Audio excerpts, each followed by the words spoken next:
Bonjour, je m'appelle Angèle Priard et je suis responsable de projet à la préfecture du Doubs.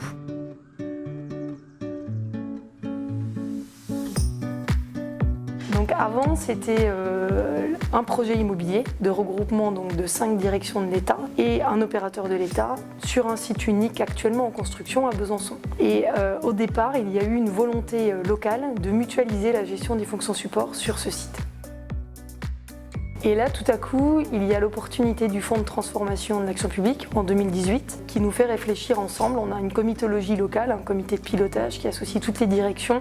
le préfet du Doubs pour la mise en œuvre opérationnelle et le préfet de région quand il y a des arbitrages structurants à prendre, de se dire on peut aller plus loin sur ce socle immobilier et engager une transformation au niveau de l'environnement de travail des agents, mais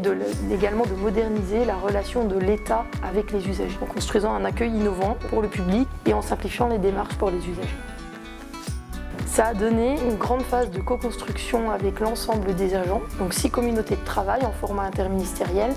plus d'autres services qui ne seront pas présents sur le site, par exemple la préfecture du Doubs et la DDFiP, puisqu'il y a une volonté de faire de ce pôle de l'État un accueil général des services de l'État sur le volet numérique. Et nous aurons pour ce faire des médiateurs numériques qui permettront d'accompagner l'usager, notamment dans leur démarche numérique.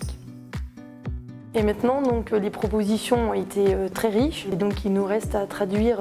ça de manière opérationnelle avant le déménagement qui aura lieu dans 15 mois. Donc en prenant juste un exemple, les participants ont souhaité développer un chatbot d'orientation pour l'usager pour l'aider à se repérer dans ce qu'on pourrait appeler le maquis administratif. C'est un vaste chantier ambitieux à mener dès le mois de septembre pour commencer à recenser les questions les plus souvent posées par les usagers et construire ce chatbot toujours en format interministériel. Alors si j'avais un conseil à donner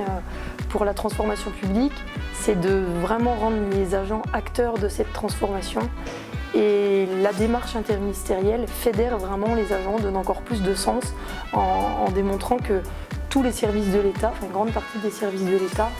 portent les mêmes ambitions autour d'une coordination assurée par le préfet.